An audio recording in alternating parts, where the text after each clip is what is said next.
माधव ने खोला संजय का राज सभी लोगों के सामने। जी हाँ दोस्तों, सीरियल ये रिश्ता क्या कहलाता है में आ चुका है धमाकेदार ट्विस्ट। पर ये सब होता कैसे हम आपको बताते हैं। जहां एक तरफ दादीसा और मनीष गोयनका के बीच में इतनी बड़ी जंग छिड़ गई कि दोनों परिवार अलग हो गए, तो वहीं अब इस सब की शुरुआत कहां से हुई, इस सब को पता करने के लिए माधव जी सारी सीसीटीवी फुटेज निकलवाने वाले हैं। जहां पर अब उन्हें पता चलेगा कि इस सब की शुरुआत किसी और ने नहीं बल्कि खुद संजय ने की थी। हाँ दोस्तों, आपको पता ही है कि जब दादीसा की नेम प्लेट मनीष जी की सीट पे रखी हुई होती है तो वहीं वो तो उस नेम प्लेट को साफ कर रहे होते हैं, बल्कि तो वहीं अब संजय आता है, उस नेम प्लेट को उठाता है, बोलता है इसे मैं वहां पे जाके रख देता हूँ जहाँ पे मनीष जी के हाथ में ये नेम प्लेट दादीसा देख भी लेती है। तो वहीं अब पहले उस नेम प्लेट को नीचे गिरता है और जानबूझ के उस पर जूता रख देता है और फिर उस नेम प्लेट को ले जाके दादीसा के साथ बोलता है कि ये देखो मनीष गोयनका ने आपकी नेम प्लेट के साथ क्या किया, ये इस पे देखा कि आपका नाम है तो इस पे जूता रख दिया। जहां पर अब दादीसा को बहुत ज्यादा गुस्सा आ जाता है। भाई दादीसा का गुस्सा तो संभाले नहीं संभलता, और जब दादीसा मोस्ट रिस्पॉन्सिबल सिटीजन होने का अवार्ड मनीष गोयनका को दे रही होती है, उसके बदले हाथ में सैंडल रख देती है। जिसके बाद अब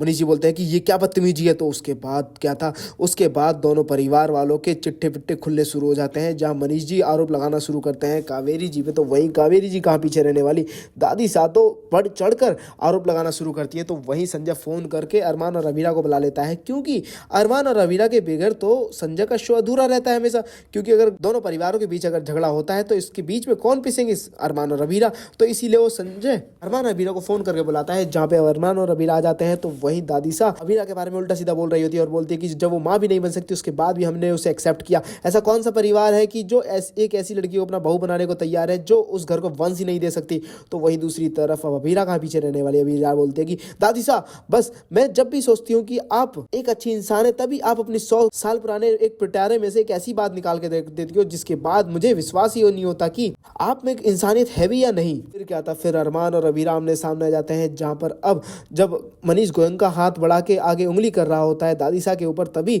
अरमान उंगली नीचे करने को कहता है, मगर उसी सैंडल में पैर फंस मनीष गोयनका वहीं गिर जाते हैं। तो वहीं अब जैसे ही अरमान उठाने की कोशिश करता है तो वहीं अवीरा रोकने को कह देती है, और जहां अब अरमान बोलता है कि मुझसे माफ कर दो अवीरा, मुझसे गलती से गलती हो गई। तो वहीं अवीरा बोल देती है कि थक चुकी हूं मैं तुम्हारी गलतियों से, गलतियां अब नहीं होता मेरे से। मुझे एक बात तो समझ में आ गई अरमान कि तुम मुझसे प्यार तो बहुत करते हो मगर मेरी रिस्पेक्ट नहीं करते, और मैं एक बार को प्यार के बगैर रह सकती हूँ मगर रिस्पेक्ट के बगैर नहीं। और वहां से अपने मनीष गोयनका बीनानू को उठाती है और वहां से चली जाती है। वेल दोस्तों, जहां पे अब इस सब के पीछे अगर किसी को बुरा लग रहा है तो वो है माधव जी। जहां वो तो दोनों रिश्तों को जोड़ना चाहते थे, वहीं अब संजय की वजह से सारा रिश्ता टूट चुका है। तो वहीं अब ये सारी फुटेज निकलवाने वाले हैं माधव जी, और संजय की सरकत को सबके सामने घर में वीडियो में दिखाने वाले हैं। और अब ऐसे में अरमान तो संजय को नहीं छोड़ने वाला, पर अब क्या अरमान अपनी अबीरा को मना पाएगा या फिर नहीं। जहां दादीसा ने चैलेंज दे दिया है अरमान को कि या तो तुम अपनी अबीरा को मना लो या फिर इस किस्से को हमेशा हमेशा के लिए खत्म करो, तुम्हारे पास सिर्फ 8 दिन अरमान। दोस्तों, आपको क्या लगता है, क्या अब संजय का सच सबके सामने आना चाहिए और क्या अरमान अबीरा को मना पाएगा या फिर नहीं 8 दिन के अंदर?